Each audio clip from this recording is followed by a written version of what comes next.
It is that wonderful time of the week. Actually, we're a little bit earlier in the week than that wonderful time of the week, but it is time for opening break HCS Arlington recap. My name is Ashes. I'm ready to eat my words. Hunter, how you doing, man? How are we doing? That's a good question. Well, you can tell I got in a fight and imagine.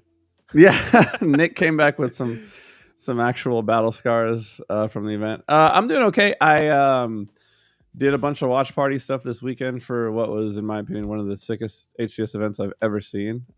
Definitely felt the FOMO pretty hard being at home, but no, glad to be here. Glad to dive in. Episode 7. Glad to be here with you. Obviously, Always.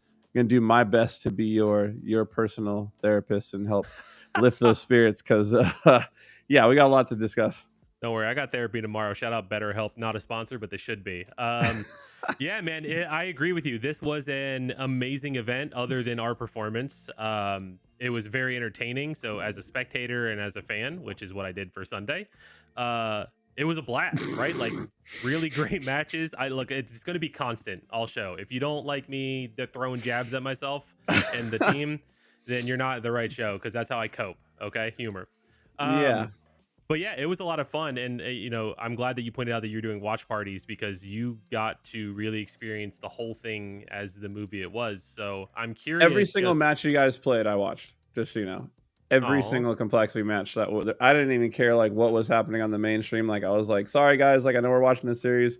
Complexity is starting. We got to switch over. Like so, I tried to be right there in the mix, right there in the trenches with you as much as I could. So from your perspective, like watching the event, you said it's one of the best events for like sure, all time. For sure, Halo yeah. Infinite or no? I think all time. I think it's 100% in the top 3 when it comes to like the HCS era. Mm-hmm. If not the best event I've ever seen in the HCS era, and it definitely stacks up to me to some of those OG events. Like we're gonna dive into it in detail, but like one note off the top, it's like the individual performance from Renegade that event. I'm like, dude, Arlington Renegade now has to be in the conversation with like Dallas Karma or Rally Blaze, like all these like ridiculous individual performances that like led to championships that we like go back and talk about, in the history books. Yeah. I definitely like I can't remember the last time I saw a player make plays in that way where it's like every time the game was teetering, it felt like Renegade had an answer. Like throughout the entire event, whenever their series or their game or like, dude, they could have got top 8, like, or top 6, whatever. Nemesis, that series, like, went crazy. The game 7, I'm just shooting stuff off the top of my head. The game 7 against Shop in the grand finals, like, Shopify gets camo, game is teetering, Renegade hunts down the camo guy and like fives him. Like there's like crazy things where I'm like, dude, he's the answer to every one of the questions about like, is Optic gonna blow this? Like, and he was like, nah, just nuts, crazy to watch. Especially after Friday with like, well, I mean, the event obviously was like kind of weird in the fact that, I mean, I don't know if I've ever seen an esports event where just the transformer for the entire building blows. What was that like? Matches are going on. Can you walk me through that? Like, I honestly I can't because we had left. We were done. Oh, okay. So gotcha. like I walked out of the building, walked back to the hotel, and then like I was like I changed or whatever, and I was walking my wife to her car because she had to drive back home, and I saw fire trucks and ambulances and stuff like outside the building, and I'm like, oh, like immediately I'm thinking like, oh crap, like someone went down or something. Yeah, something bad happened. Yeah. But like the people outside seemed chill, so like that was at least a little bit of relief. Like people were laughing and hanging out, and like if it was something real bad, everyone would be freaking out, not hanging out outside the building. Yeah. And then I saw on Twitter like the pictures of like all the crowd for main stage with their phone lights on, and Lutum's sitting there like pretending to be locked in and all that stuff. The Nemesis, by the way, Nemesis social media guy, super nice guy. We got a whole bit. We got a whole bit we can do just about that guy alone. Bro, he was killing it. But yeah, it was really interesting, and I think it was unfortunate for the teams because at the time, like when the power cut out, Nemesis up 2-0 on Optic, zero something. What's their team name? The European team. I can't remember their name. Tenacity. Zero Tenacity. Yeah. Yeah. So Zero Tenacity was up 1.5 to nothing on TSM. So it felt like a European curse, right? Like Yeah. shut down these EU teams before they get, too out of hand and take down our beloved Optic and TSM. And props to those guys, man. It's like first thing in the morning the next day, they came back and they picked up where they left off and closed those series out. Yeah, that was crazy to me because we've just seen it throughout Halo history. Like every time there's some sort of reset, and normally a reset is like you get back in the game 15, 20 minutes later, not the next day. Yeah. Like we've never seen that before. But normally whenever there is a reset, it pretty much always, like verbatim, always benefits the team that was losing. Like the team that was down pretty much always wins that reset. So it's cool to see Nemesis really show their ice. Like I would say that was a huge test of their character and their mettle as a team. And they came through and proved, hey, we're the real deal. I also, we were talking about the Nemesis social media guy. I genuinely think that dude's got full-time at any massive org he wants to be with written all over his face, because that alone was worth being on Halo Twitter all weekend long. Like I was just waiting for the next Nemesis tweet. Basically, at a certain point, I was like, bro, whatever, everything that's coming out of this org is fire.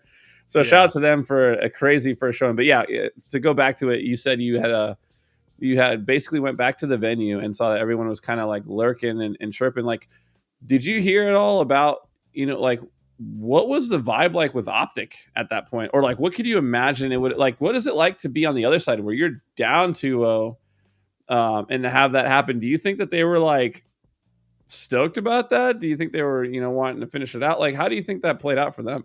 Yeah, I mean, I can see that going two different ways, right? There are some players who just want to keep going because like maybe they felt like, oh, I'm right on the cusp of whatever, part of me I need to dig into to really like make this a comeback.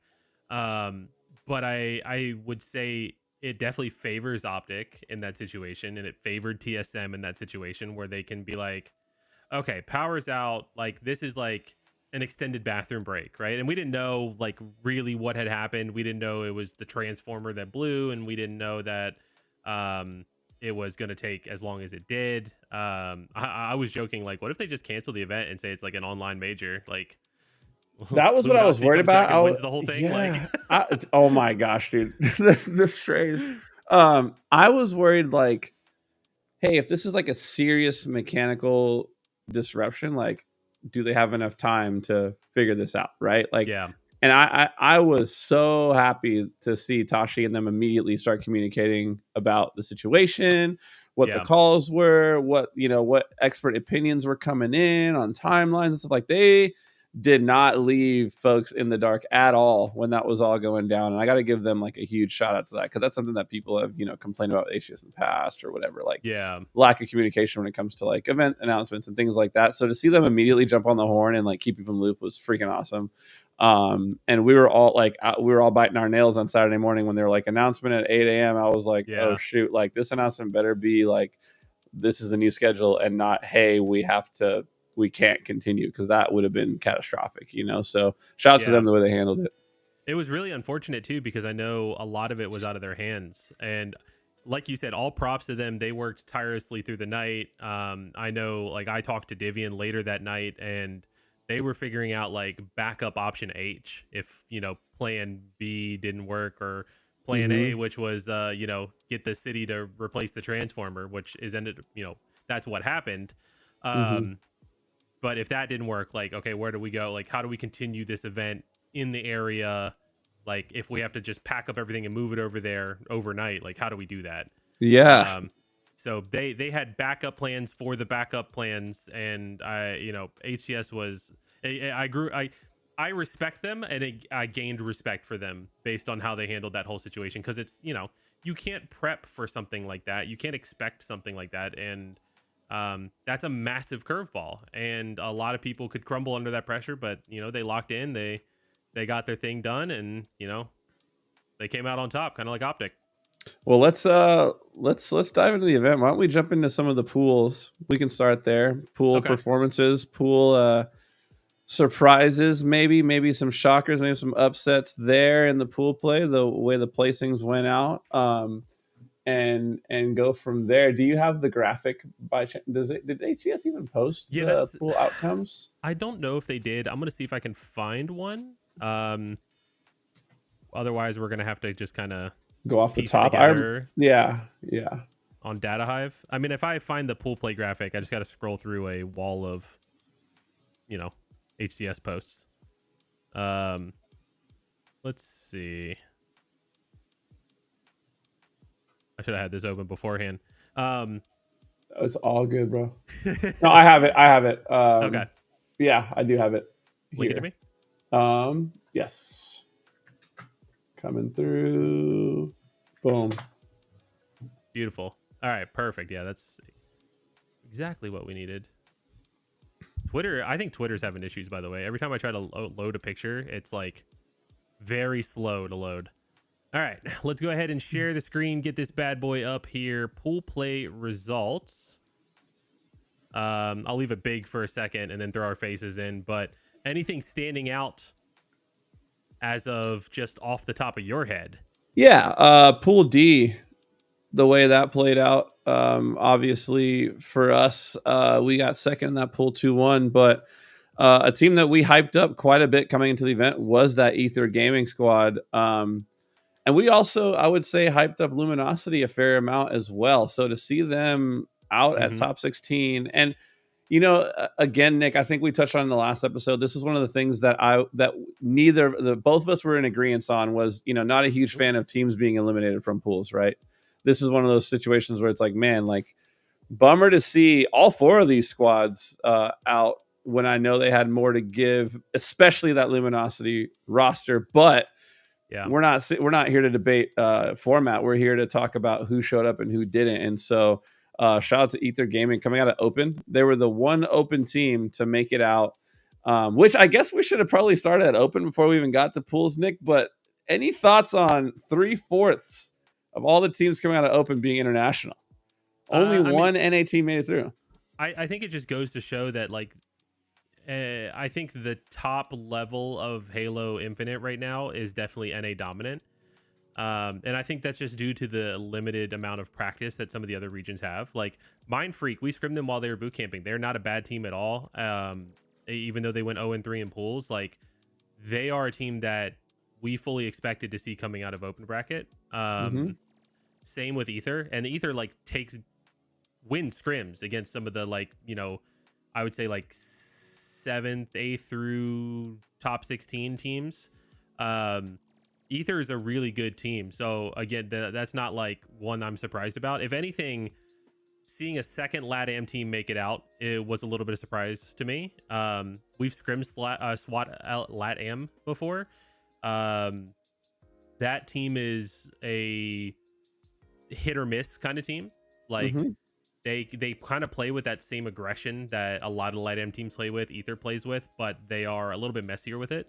So that being said, like they can take games off people. And I think like seeing two LATAM teams make it to pool play just kind of goes like LATAM deserves a pool play spot. Yeah, I was gonna say it kind of reinforces that. I think that having a squad like Ether and Open, come on, man. Like, did you guys see the way Tapping Buttons was playing?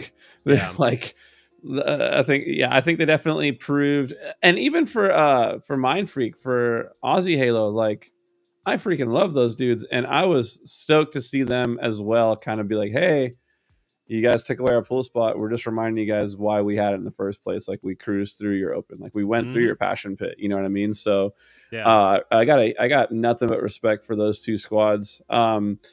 It's really interesting. Like you talked about, like Mindfreak, for example, though, going 0-3 in Pool C. Like if you look at I watched their series, they lost 3-1 to TSM and to Zero Tenacity, and both of those series had were games where it wasn't a blowout. Like the games were teetering. They just matched squads that were better prepared, higher seed than them. Like on paper, a 14th seed probably shouldn't be taking games off of a 6th seed, right? But that was the case, and I felt like they had a really good showing as well. I know they wanted to go even further than top 16, but at the same time, they were glad to just remind NA folks that they are a legit threat. And for a team like Mind Freak where they don't get that quality practice in their region and the ping difference makes it impossible to scrim anybody, like, dang, dude, nothing but like props to them for coming through and still being able to compete at a pro level.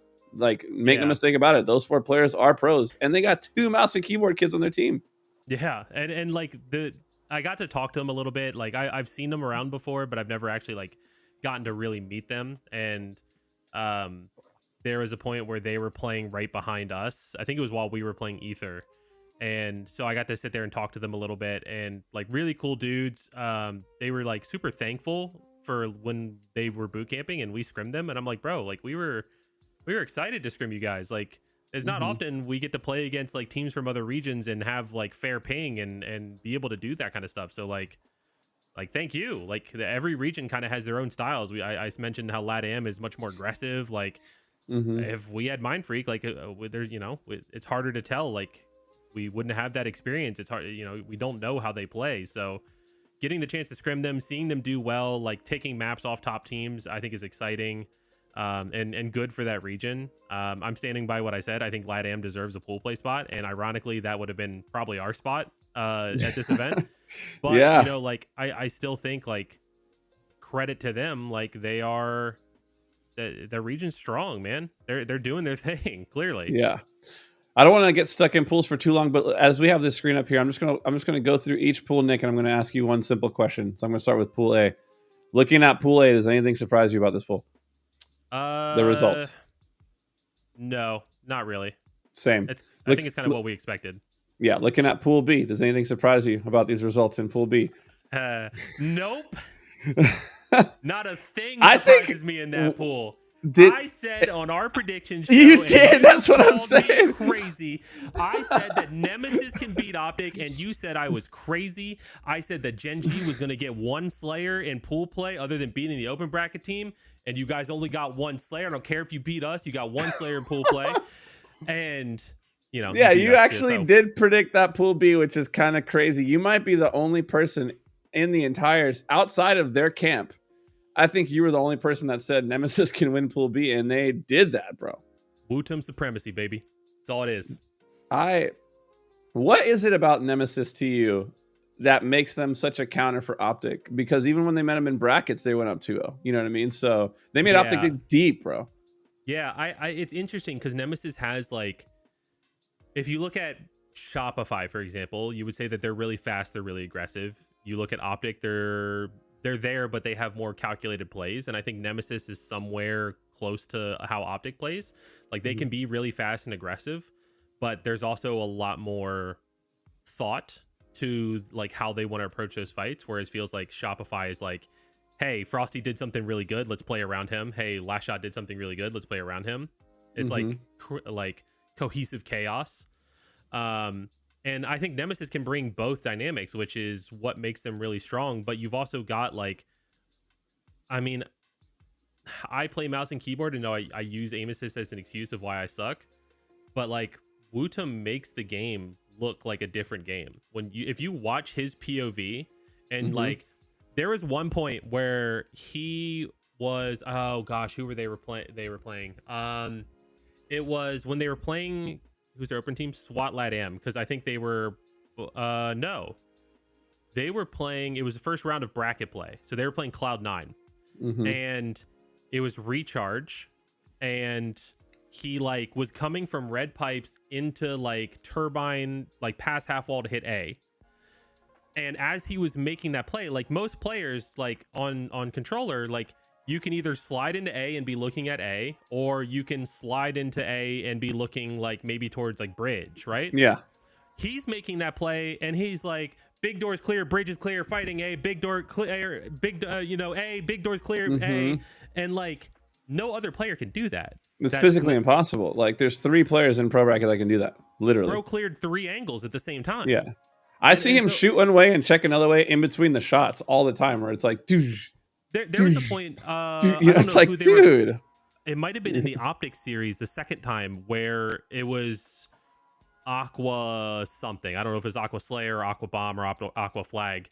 And he like pushed into, I think it was Optics Flag. And there was a guy hiding on like the back pillar in the back of the base.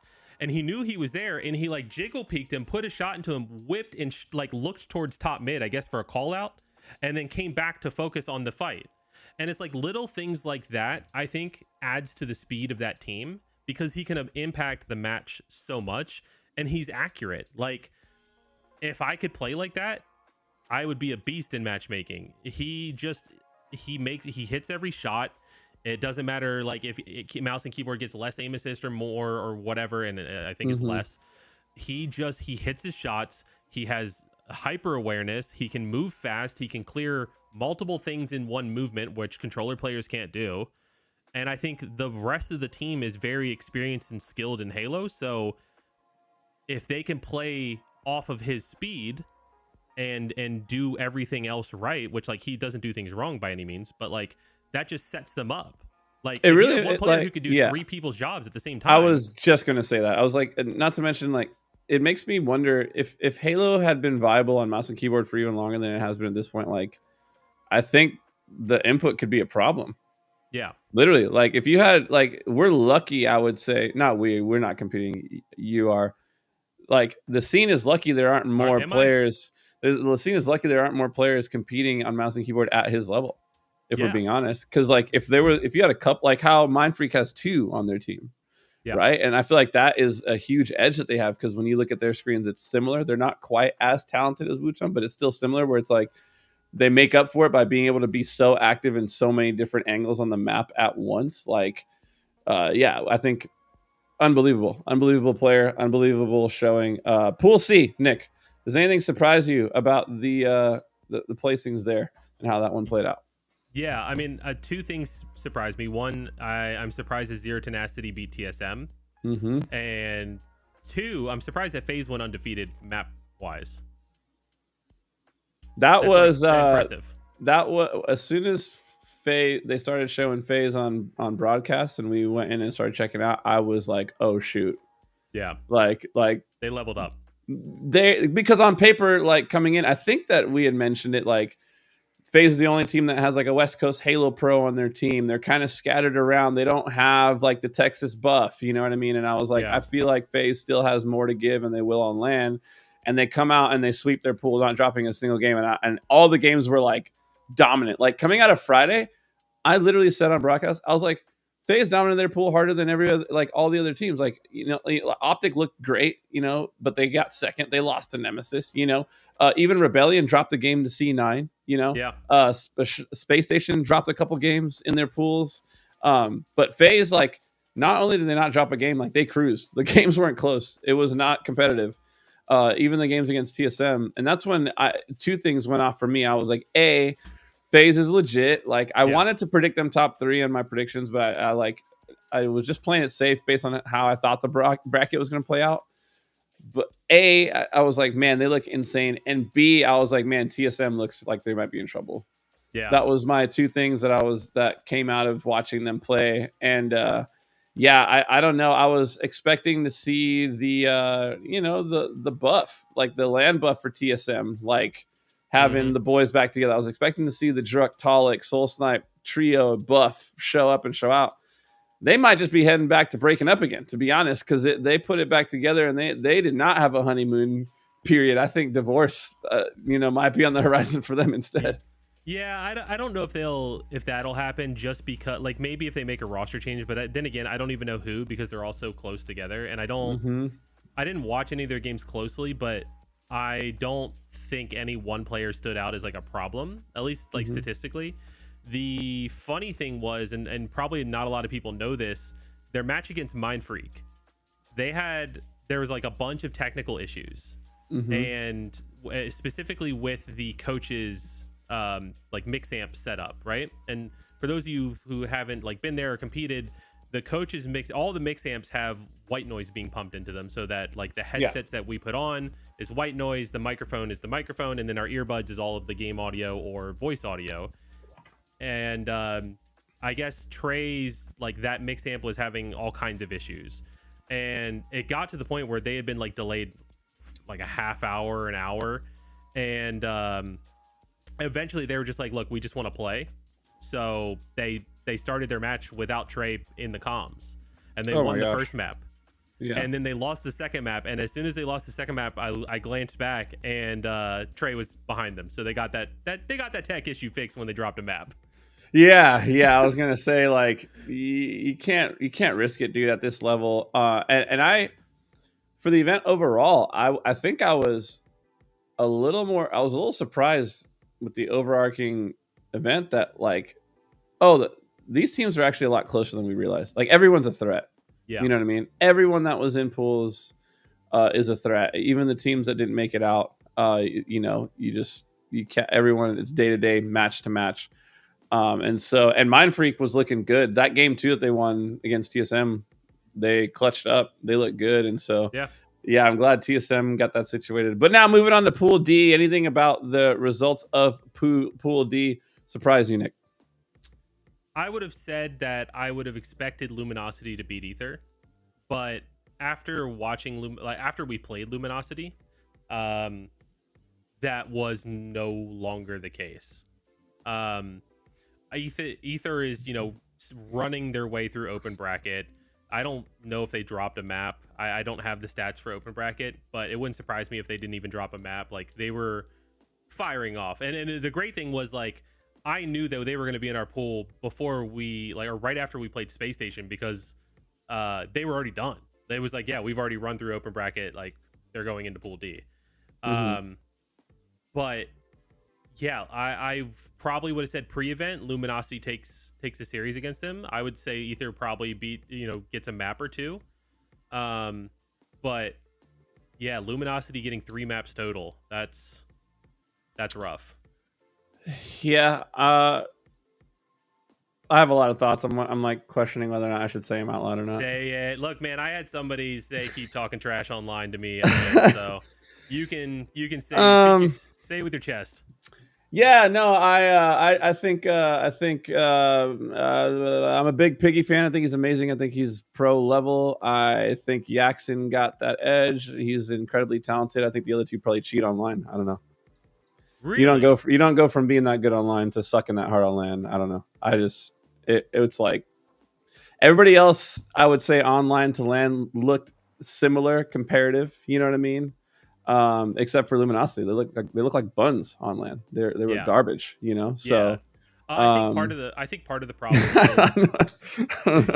I love that hot take, and I can't wait to tweet it later. And just like get you all the hate. I'm cool with it. I don't whatever. So I went into this event, obviously, like I'm close with some of the people on LG. Like I'm a big fan of their coach. I'm a big fan of Avicii, or however you pronounce his name. I think like Avicii's like a next up kind of player. I think the issue is LG talked too much. And I think that, I mean, we saw it, right? Like, we talked about it in one of our early shows, like the drama with LG and LATAM, well, specifically Piggy and LATAM, right? Like, damn well, Ether came into this series going, like, this one's for, like, our whole region. This is not just for us. This is for our region. Yeah. I think that, like, same for us, right? Like, we had beef with them. Like, I'll be honest, like, even for me, like, I try not to, like, have any ill feelings towards any players, and I was annoyed coming into that series. I'm like, yeah, I don't care for Piggy. Like, I've heard him run his mouth a lot on his stream about, like, our team is a bunch of onliners, which we're not, clearly. I don't know. Debatable after the last performance, Nick. But continue. We placed the same that we went to the event with. If anything, we're just consistent. We're just the same. Yeah, we're consistently ass. No, but like like calling us onliners, and like it just seems like there's always an excuse, and I feel like if you're not able to take that accountability, you're not able to grow as a player. And I've tried gassing them up. Like we saw a bunch of really amazing things out of them in some of the open tournaments. And I remember saying specifically, like, I saw Piggy, like, leading them towards doing these veteran plays that got them, in very advantageous positions. But you can't say all of these things online on your stream. You can't talk about how, oh, I see them in my chat. Let's make sure we have delays on when, like, I'm not involved in the scrim. I'm just watching the stream. Like, you can't make all of these comments and say all of these things that are going to rub people the wrong way and then come to LAN and shit the bed. I'm sorry. Yeah, I Like, just you think they were. can't. I just think they were bad, which sucks. Like, I mean, genuinely, I don't think they cheat, or I don't know, maybe they do, maybe they No, don't. But I like, don't. I but don't. I just, it's more of like the drop off was crazy. Like when you look at a lot of teams, they went to the land and either they lived up or played to what you would expect, or they surpassed. Like Dark Inside, I would say, came in and like leveled up on land, had a great Hmm. showing, made it all the way to pool A. Crazy pool. There was no way they were going to make it out of that pool, but had an amazing showing, finished top 16, Yeah. and did well. And I would say, similarly, like Ether had a great showing. Luminosity did not have a good showing. I would also say, obviously, we didn't have a good showing, but Yeah. we also didn't get knocked out in our pool. So I don't know. Back to the drawing board for them. Hope they figure things out. I actually hope that they stick together. I don't. I would be interested to see, like, has a team ever had this bad of a showing and bounce back? Like, I feel like that could either be a huge character builder or like it could break you. More Didn't than likely, it probably broke them because they're, that's kind of the types of, they've been in that scene that kind of shuffle a lot, with that group of players. I Yeah. don't know. Oh We'll see. yeah. You know, Didn't Pure last season have like a top 12 or a top 8, and then the next hmm event they were like fourth? top four. Yeah, they had the top 12 and then a top four. So I think like those things can be character builders if you have the right mentality and if you have the right group of people and the right culture that you've built. Yeah. It Which can be. yeah. I The reason I'm hesitant and I'm stopping you here is I saw a tweet, Oh gosh.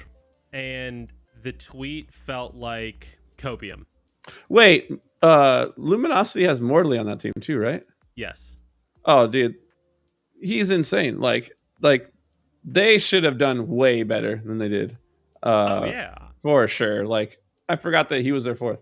I just remembered Piggy and Yak, but yeah, Avicii and Morley as well. It's like I saw a Morley tweet that was like, I was like, dang, they're already like their tweets after they had lost were very much not the we're trying to work through this kind of tweets, if you know what I'm saying. Like, Yeah, well, my problem was I saw Piggy tweet that they couldn't get a camo this event, and like yeah, that made it feel like that was the excuse is why you lost, hmm and that I promise you that wasn't the reason you lost. Like at well, if least I in go our to series, yeah, that I was wasn't gonna the say reason you lost. if you go to our series, like you got 3 by complexity, there weren't camos in all 3 of those game types. I don't even have to see the series layout to know that.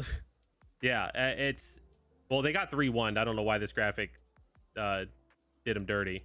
They beat us on recharge oddball, and Oh, honestly, okay.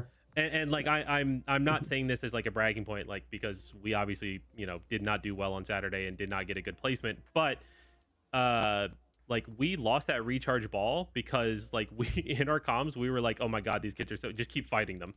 Like we wanted to just keep fighting them. Like the Yeah, objective, if we were treating it like a Slayer and not an objective mode, and then we're like, oh yeah, the ball about that, yeah.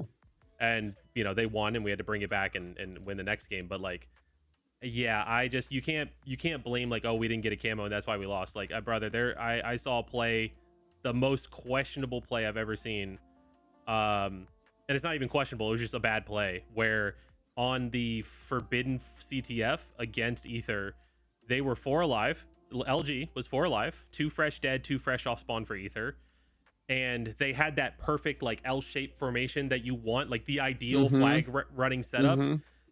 Somebody was there that was in Ether snipe. Somebody was like Ether's window or main ramp.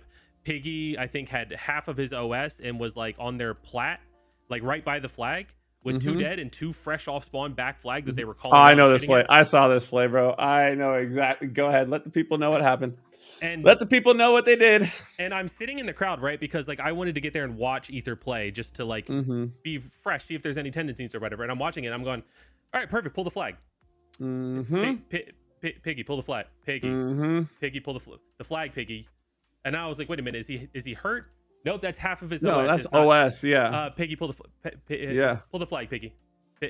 And it just nothing. No. I'm no pretty sure movement. I'm pretty sure he ended up rapping like to the He back of ended their up base or something. Like I was like, and then they all died. What? Yeah, and they had 2 dead. I'm like, I understand using the overshield to get those first 2 kills to create the opening, but at that point, you still have 3 teammates alive. Like, just move the flag. Like, at that point, you've already done your job, you know. But like it just like kind of I remember watching that exact play out, and it made me feel like, oh, they're not in sync right now. Like, he doesn't Yeah. feel confident. Like he The doesn't comms feel weren't confident there in or what he knows something. is happening on the map to know that the play is right in front. It's the simple play. I tell people all the time, especially in my coaching sessions, I'm like, 9 times out of 10, the simple fundamental Halo 101 play is the play that's probably the one that should be made. Like, it's Yeah. usually not the go for the crazy shot or the overslay or it's like, we got 2 dead, we're 4 up, grab the flag. Even if you didn't Yeah. have a West, you know what I mean? So the confidence and the synergy was just not there. So I don't see them staying together, but like I said, I hope they do, because I would love to see that. I would love to see what they're actually capable of.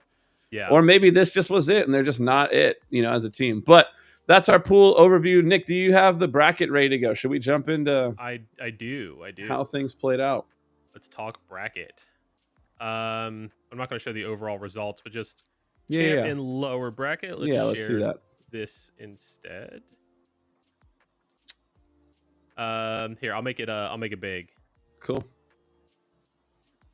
So, do you want to start with the upper bracket or the lower bracket? Upper bracket?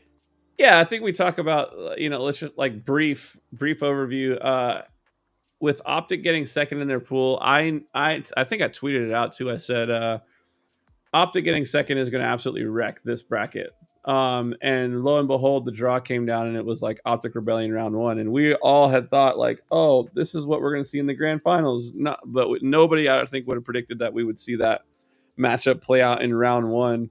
Yeah. Optic versus Rebellion, and that series was a bloodbath, dude. I think it was like each team traded games back and forth, and then Rebellion won the last 2 straight to win that one in game 5. Yeah, I don't know go ahead. how. Didn't Rebellion reverse sweep them? No, they won 2. Okay. They won 2. It was Optic game 1, Rebellion game 2, Optic game 3, and then Rebellion games 4 and 5.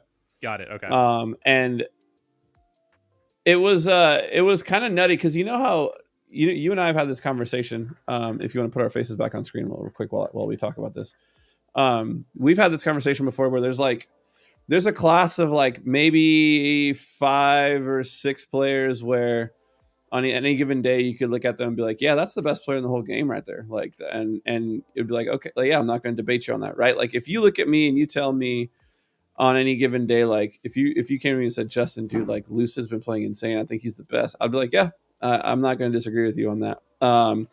And I would say, so in this matchup, I would say Frosty and Renegade, and you and I have talked about Last Shot throwing them in that mix as well. But I would say Frosty and Renegade for the longest period. I mean, you can go all the way back to Halo 5 with it. I would say they're always in that class where it's like either one of those guys is the best player in the game. On Saturday, I said it with my whole chest. Frosty's the best player in Halo Infinite. Their Saturday was ridiculous, bro. Yeah. And this series was the start of it, dude. Like the plays Frosty was making against Optic, I was like, you can't beat that.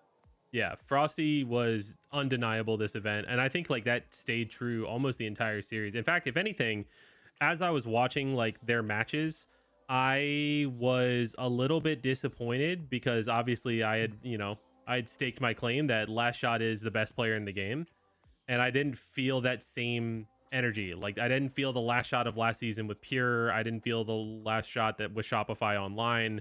It felt like he was a step off his game. Like, maybe he didn't sleep as well. Maybe, I don't know, right? But like, and as the event went on, he definitely found his groove. And I don't think he ever stood out, but it was hard to with how Frosty was playing.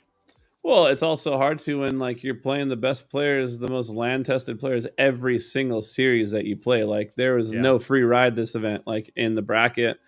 And as far as like Last Shot goes, like I mean, I felt like maybe the moment might have gotten to him in the finals here and there in situations, but like I never felt like he like I would agree with you in the sense where it's like he's not just dominating the map everywhere. What the heck? But also at the same time, he was still doing enough for them to win games. You know what I mean? And sometimes on land, like you just gotta like slow, like the pace changes. People don't realize it. The pressure is different. The tension is there. You're sitting next to your teammates now. You're like in the trenches. There's a lot more that goes into it than like just being at home playing. And so I felt like he played good enough for the squad. But he's only going to get better, and he still had his best placing ever. Like he Yeah. still just hit a new PR of getting second in an event, which, man, that one burns. Like, how sick would have it been for like Last Shot and Cycle, their first finals ever, to win? You know, be like on that MJ Yeah. trajectory where it's like perfect in the grand finals.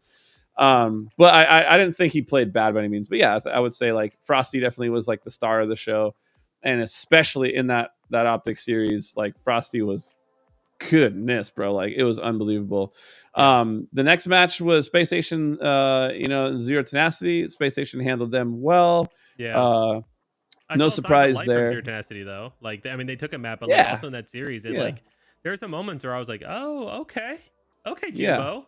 Yeah, Jimbo still got it. Old man Jimmy, he still got a lot of Let him game in go. those sticks, you know. So that was sick. FaZe Clan Complexity, bro. This series freaking hurt me, bro, because I even texted you. I was like, bro, have you seen the bracket? Like, we got the side we got the want. God Like, bracket. we were on the side of the bracket you would want to be on. We were avoiding Optic, Shopify, and freaking Space Station all on one side. And then you have us on the other side with FaZe. I thought that we had a chance, but FaZe Clan, dude, to them again, bro. Like, they leveled up to on LAN, and I mean, no one in this conversation felt it more than you did. Yeah, I mean we felt like going into that series we had a good idea of what we wanted to do. We felt like we knew a good idea of what they were going to do. They're the higher seed, so like we were ready for both Eagle or Cobra.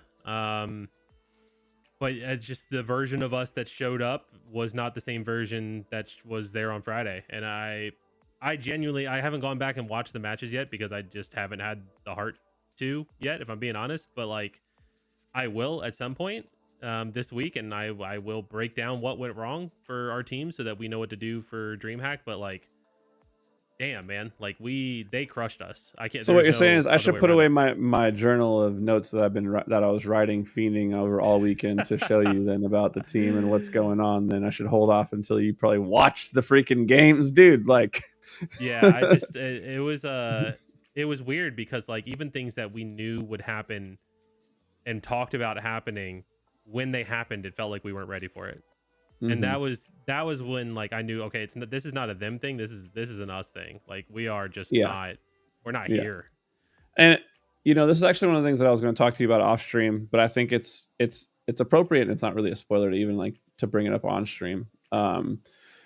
I think that and I've never thought that I would ever say this about Halo Infinite or Halo in general, competitive Halo, but I think it's time to start taking online results a little bit more seriously, because outside of FaZe, everyone and Luminosity, like for different reasons, I would say everybody pretty much did like they do online. Like everyone either showed up or didn't, and if you look at us online in the opens, like we had like, 3 that were pretty mediocre and 1 that was okay.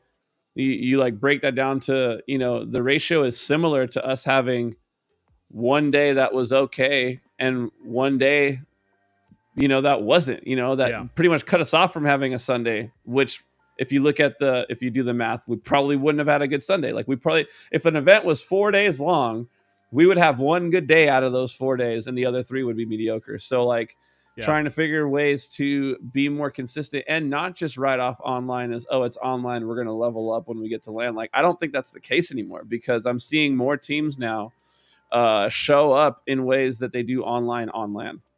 Yeah, and I love that you say this, because this is exactly the talk that I've had. I mean, I you know me, I'm an open book, so I can be transparent. Like at this point, almost 5 o'clock on Monday afternoon, I've had one-on-one talks with every player on the team, getting their thoughts on what went wrong, what went right, things that we need to improve, feedback from me as a coach, feedback from me as a coach to them as a player.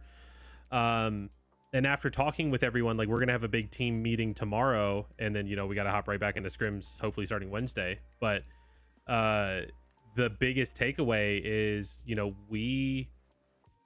I gave them grace online of they kept saying like we're gonna beat these kids up when we get to LAN. This is going to be so much easier. It's going to be so much different. The game's going to work. And for, in some cases, yeah, that's true, right? Like there are plenty of times where I will watch because I mostly get Spartan's POV when we scrim. I will watch Spartan take a fight, bullets don't register, he dies in the fight, and on land he wins that fight. I get that. That happens. It happens to everybody.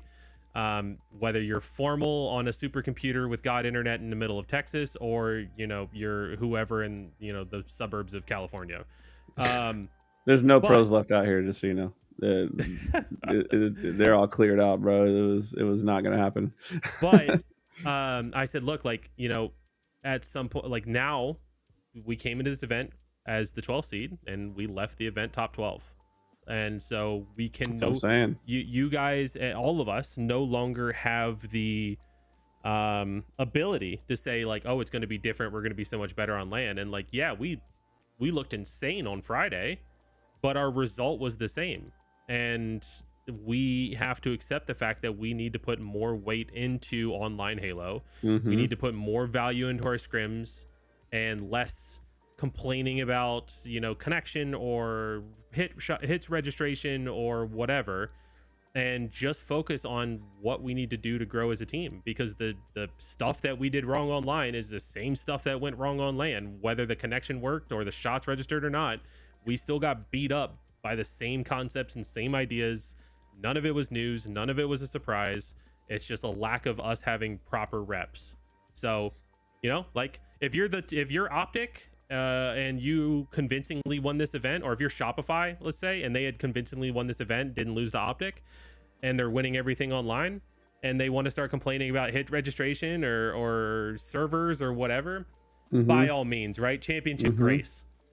We don't have that excuse. We don't have the excuse anymore. And it's like, I think you could summarize what you just said by like, it's just time to lock TF in. You know what I mean? Like, I don't care online anymore. Like, I've seen enough in this Halo, specifically in Infinite, where it's like the dudes that are performing online are the ones that are performing on land. If they go, the cheaters are staying home. I'm gonna be real. I was thinking about cheaters so much this weekend, bro, because I was watching the event and I was like, man, like, look at how amazing these players are. And I was looking at the open bracket and I was like, oh, like, there's a lot of names I see missing from the list of players that should have gone to this event and shown how good they are on land, because online they're making perfect reads every game in matchmaking. Where are you? So anyways, cheaters suck and they don't go to land for a reason. But for us, definitely it's time to lock in. Definitely have a lot. We're not cheating. We're obviously not cheating, and we're playing right up to where we should be, apparently. Top 12. Like, I feel like I'm cursed. I'm not even on the team, and we're still getting top 12, bro. Like, top 12 was like the curse for my whole life, dog. And you know what? Like, if we had, like, let's say Ether's pool play results, right? Or, I mean, like, I'd never want Luminosity's pool play results, but, like, if we had Ethers where we lost to 2 teams, and we squeaked out in the lower bracket, and we were just, like, we looked rough, then it's like, okay, you know what? Like, yeah, we deserve top 12. But we saw both our floor and our ceiling. Dude, Friday we could have beat Space Station on Friday. That series was crazy. Like, it was a 3-1. They won. If you watch that series, we were leading or in the mix in every single game.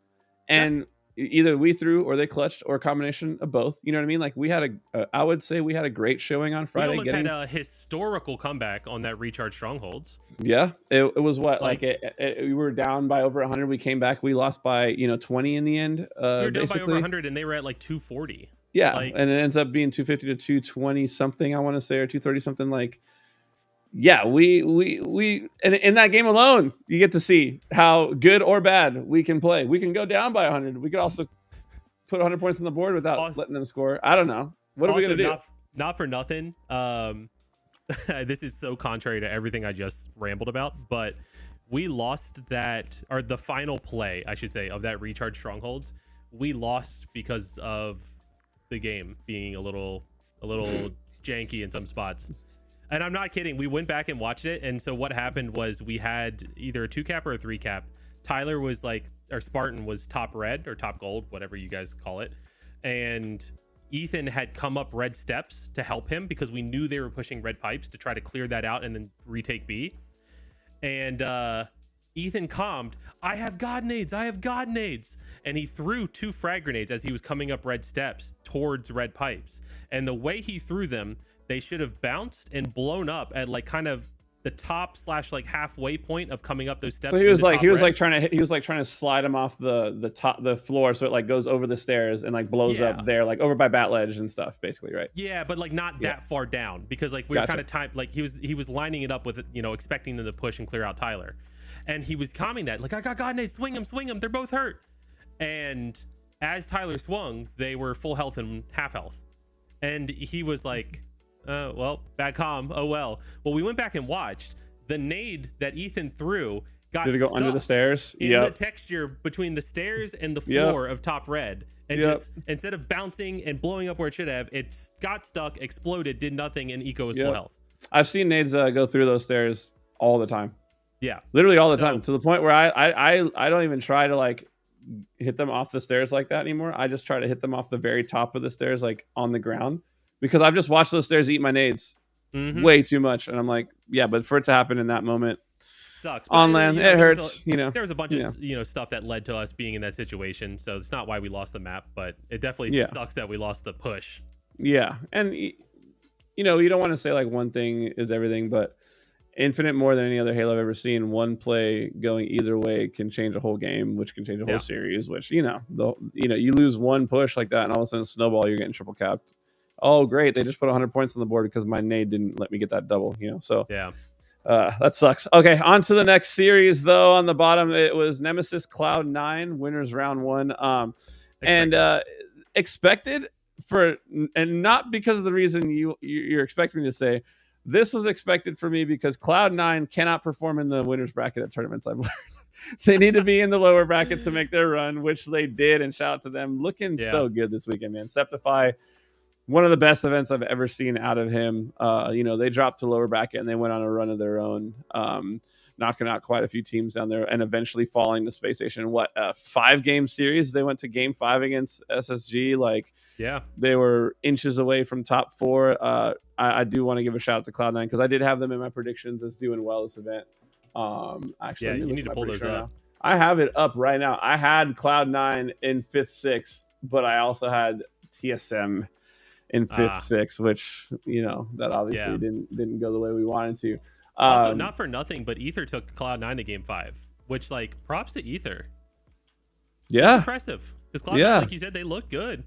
I love all the clips of Ether popping off of the event. By the way, oh my gosh, I love Nugget. I mean, I've known those guys for a long time, but I've talked to their coach Nugget a lot. We've competed against each other all the way back to Halo 5.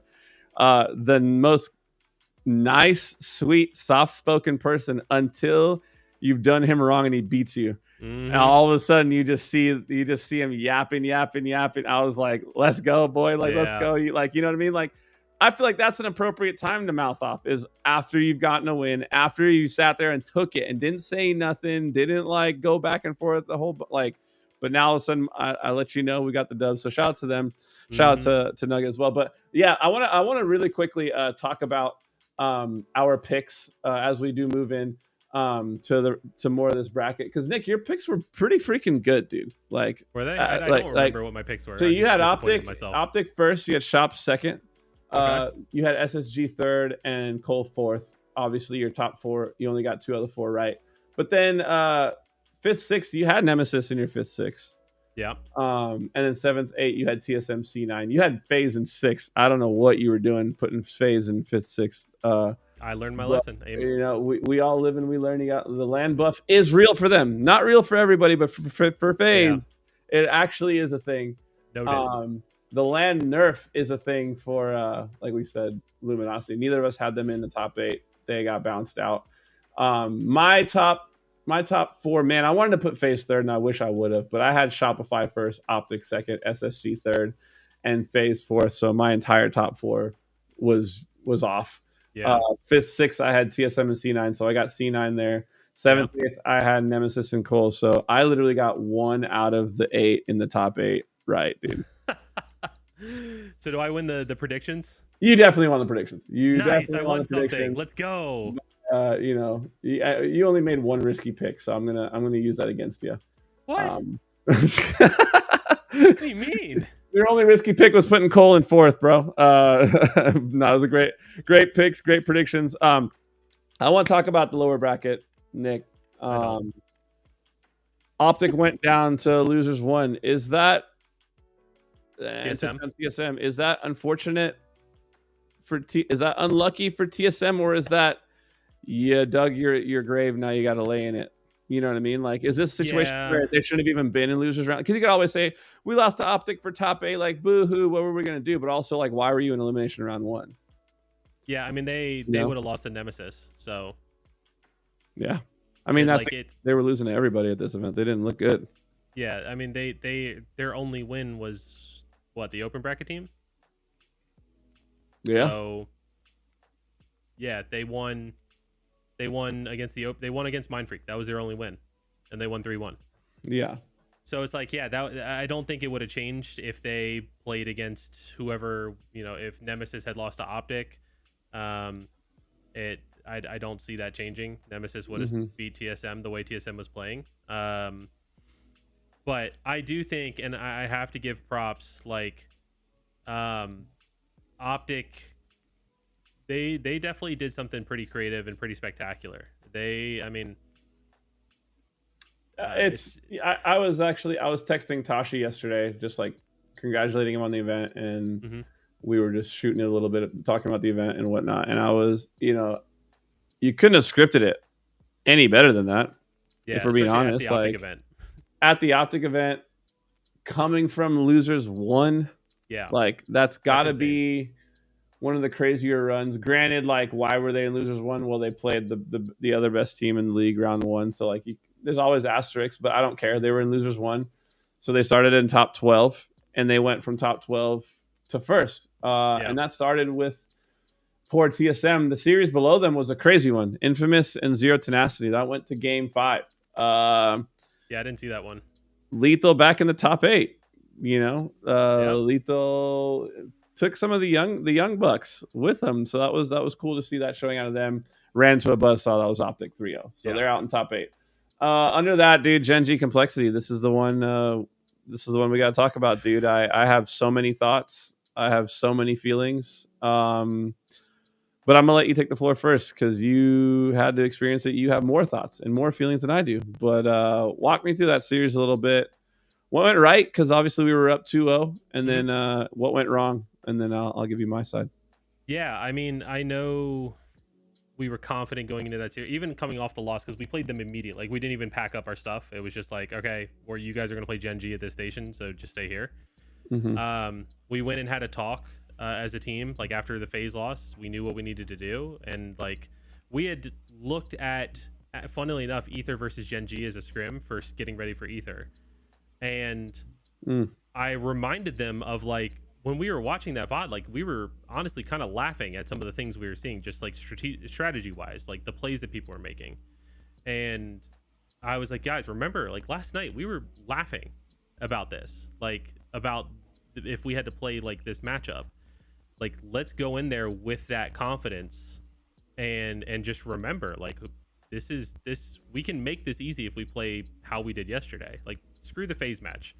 And honestly, even before that, I let everyone kind of vent like a quick frustration about FaZe, and I said, okay, that's it. The FaZe match didn't happen. Like, starting now, that match is no longer irrelevant. And so we came into the Gen G match with the right mindset. We were amped up. We were ready. Obviously, like, I have a tremendous amount of love for Ryan and for Dylan, for Breaking Shot. King Nick, also former Cole alumni, so it was a, like, we know that team. We know, the Rynoob system very thoroughly, so we felt comfortable and we looked comfortable the first 2 maps. I would say our comms were still off the first 2 maps, but we were up 3-0, King of the Hill, Solitude, and then the game crashed with like a minute left, and they gave us the win because they were like, we're not gonna come back. I'm pretty sure we won the Slayer pretty convincingly. I think it was Aqua Slayer, and then they took a quick bathroom break because after the Slayer you're allowed one. And the next map was Origin Flag, which Origin we struggle with. We're very hit or miss on it, and I could tell during that series, like, we were just getting hectic, like it was FaZe.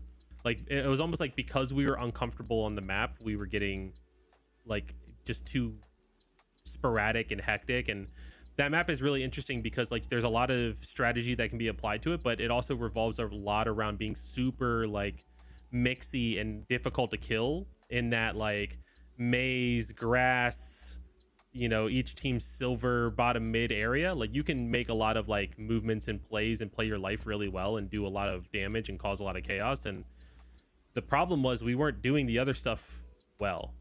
And like the times that we had control, like very specifically, like I remember calling like, all right, like rockets are in 10 seconds. Let's play around these rockets. And obviously with more emphasis than that. And I saw maybe one of us play for rockets, and it was Barton, and he lost a one-on-one to Ryan, and nobody was there to clean up the kill. And like that caused a lot of problems. And so I think it was just as much as us beating ourselves as they were capitalizing on the mistakes we were making. And I, you know, props to them for that. So that sucked.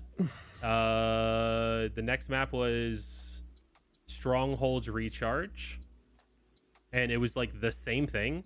Like we knew what they were going to do. We watched them do what we knew they were going to do. We called what we knew they were going to do.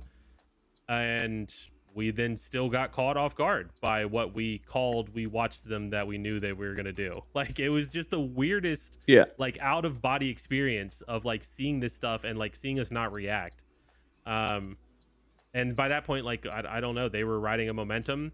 You know, Breaking Shot is a scary player when he's got momentum and confidence under him. And it kind of the rest was history. We couldn't get anything going. We were so GD slow on live fire. So slow. Oh, dude, I have so many thoughts. There was, so like going into this series, I was actually not stoked on the matchup just because like there's a couple things. I knew for sure going into that matchup that we were going to go in overconfident. Like I knew that. But also too, like that can play in your favor. Like you said, like you wanted that kind of like, we're so much better than them mentality going in. Like we watched how much of a joke they are. Let's just go dominate this series. Like that does help you to an extent. But I think I've said this to you maybe on every single episode that we've done opening break. Like you cannot count out Ryan Noob from anything ever, period. You can't. Ryan Noob's been taking people that are plumbers and like getting them their first top 8s for generations. And like, and then you put like, and then I'm not saying this team was plumbers. I'm saying I've watched him do it with plumbers, and like this team actually had talent. Like this team actually had land buff. Like Breaking Shot is an incredible talent unless he's playing Halo 3. I'll never forget that tournament he costed me. And then you know, like King Nick, leagues better on land than he is online. He is one of the few players I see like gets a crazy land buff. He's pretty much just trolls online. On land gets really good. Ryan gets and Common is like super good at listening and like doing whatever it takes to win. Like he's not scared to be the guy that's like, yeah, dude, I'm gonna throw my body in there, get some people weak, maybe pull a flag, die, and watch my teammates like thrive. And like knowing the makeup of the team, I just was not a fan of the matchup, but I felt like I thought that we would still get through it because of the level of our talent. Like I thought our talent like would just kind of overcompensate a little bit for some of the shortcomings that come with like, you know, playing, like I said, playing Ryan, where it's just going to be super high IQ stuff happening. But my goodness, dude, like that Lafire Slayer, that game 5 was a nightmare to watch. If you watch my rebroadcast of me watching that, I'm literally like yelling at the screen half the time. Like there was like moments where we were just flat out freaking lost on the map. Like there's a play where and the game is teetering. I think it's in the 30s. Huge team fight breaks out in on B side. And I'm like, this is the fight. Like this is a fight we need to come out ahead of. This is going to determine the end of the game. Huge team fight breaks out on B. You see the kill feed going nuts. The stream cuts to Huss, and he's walking around C plat, like looking nest, looking top mid, looking dummy ramp. And I'm like yelling at the monitor, everybody is fighting at B right now. Like we see and hear everything that's going on, and you are not getting in the mix, bro. I was getting so mad watching like how delayed it was. Cause like, you know, shortly before that, I'm watching Optic play a match, and it's like, the second a fight breaks out, everybody and their mom is hitting some crazy drop slide, and they're just so fast to get to every situation, right? And to like be at each other's back, you know? And I watched the entire squad get wiped with Homeboy wandering around C plat, never getting into it. And it's like, and then we end up losing, and we lose. Everybody dies. I think we go 3 or 4-2 in that fight. Lose map control. They're rolling. I know for a fact I didn't have to be there to know what kind of momentum and like hype they were having there in game 5. And then on top of that, like the last buff that they had was like this is my ex buff. Like for 3 out of the 4 people on that team, like it is much harder to win being the one that broke up with someone than to be the person that got broken up with that has that extra fire that's like, oh no, like I got something I need to prove, you know what I mean? And so shout out to them. At the end of the day, they showed up when it mattered. Huge reverse sweep for them. They looked good. And then after that, they ran into a Cloud9 squad. You had mentioned Cloud9 went to game 5 with Ether Gaming. So they came out firing at that point. How many times have we seen it in the opens where Cloud9 wins a game 5 early in losers bracket, and that just like propels them off for the entire run they're going to make? It's like every time. It's insane. Yeah, every it's time. Insane. So they win. Yeah, go ahead. I wanted to see that game 5 was 50-46. Yeah, like it was close. Yeah, and they couldn't have been confident because Ether won the first Slayer. So it's like that's got to be kind of scary as a Cloud9 team going into that. But you know what? They closed out what they needed to close out. They did what we couldn't do, and they ran with that for what seemed like the rest of the tournament. I mean, they beat Gen G, I would say, relatively easily, and they pushed Space Station to the edge of what Space Station is capable of. Yeah, again, that Cloud9 team, dude. Like I we could say, man, they got top 6. What an amazing showing. Yeah, but they could have literally gone even further. Like they could have got top 4. You know what I mean? Yep. I don't think they would have beaten Optic for top 3, but like they were a game 5 away from top 4. They're always knocking on the door, dude. But the thing I respect about them is that they always will themselves to get to that point. Yeah, like they're always starting from losers 1 or something and like just making a run. Them taking down a Gen G squad that also had game 5 momentum coming into that series handedly.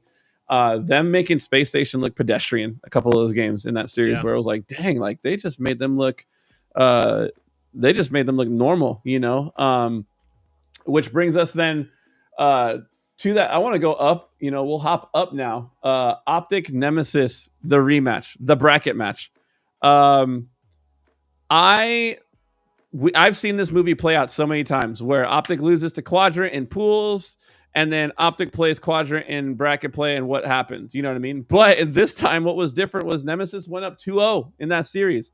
And I'm sitting there at home like, is Optic about to go home top 6 Saturday night, not wear their champ whites on Sunday? Are they donezo? Is this it again? And when Nemesis won that second game, like they pretty much dominated those first 2 games. Like they controlled the map, they controlled the pace, they made Optic play the way they wanted them to play.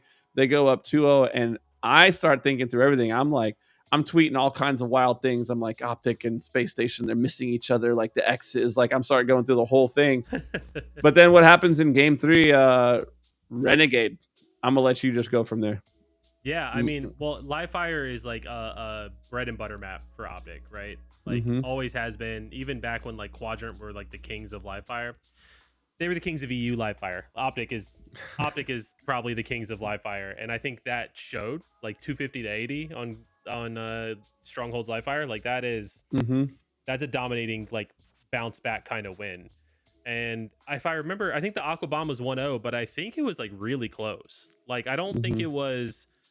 I think it almost felt like when we were watching. It wasn't close. It wasn't close. It wasn't.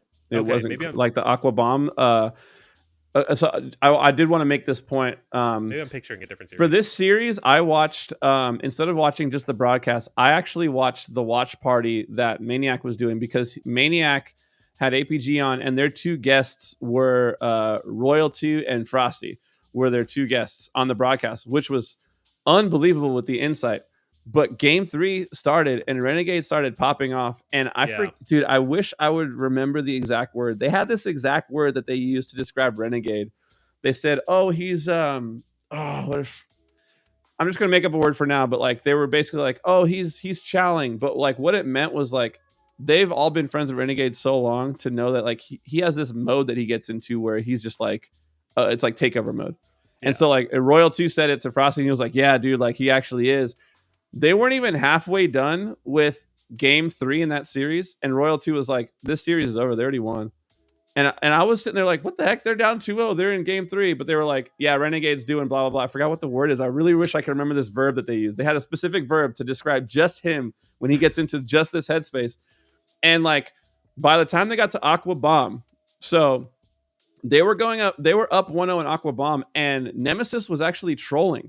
So like, there's like plays where SLG is just walking in a straight line at them, like not even trying to strafe, not trying to do anything. Like, Renegade 5'd SLG P-Door on Aqua, and if you go back and watch it, SLG did nothing except for walk in a straight line shooting his gun, and they're down 1-0 at this moment. And so like there was like weird like trolly things happening on the map, and it felt like, oh man, like maybe maybe they like knew. And like the guys on the commentary were saying like, yeah, they're just trolling right now. They already are in game 5, like, and they were probably already talking about game 5 and whatever. And it was like, I was like, but they're down 1-0 in game 4. Yeah. Like you're not gonna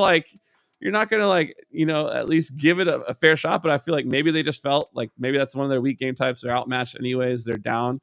But yeah, it was really, really odd to watch. And I would actually recommend watching that. Like if you're gonna go back and watch that series at all, I would watch it from the Maniac POV where they're talking about it, Frost and Royalty, because it was so interesting. So then, yeah, Optic pretty much coasted through that game and go to game 5, which actually was a pretty interesting one. Yeah, I was thinking of a different series when I was thinking about the close bomb. And I honestly, now that I'm looking at this series on Data Hive, I'm realizing that I'm pretty sure I was still emo and not watching anything. As you should be. When this series is going on. Yeah, expected. Yeah, it is. It's interesting, right? Like Renegade definitely like, it's almost like when you build a snowman, right? Like when the snow's perfect, not that like powdery, not that powdery white stuff, but like the like dense snow that you can really pack together and roll ball, and make it bigger. You get hit by that, it hurts. Yes, yes. Like that kind of snowball down a mountain. Like as the event went on, he just became more and more and more and more of a force. He's an avalanche by the time Sunday comes around. Literally. And like just looking at this series, right? Like you talked about the Aqua Bomb, and I clicked the stats and it's like, oh, okay, Renegade was 39-13. Dude, yes, dude. That's what I'm talking about, bro. He dropped a 2.31 KD.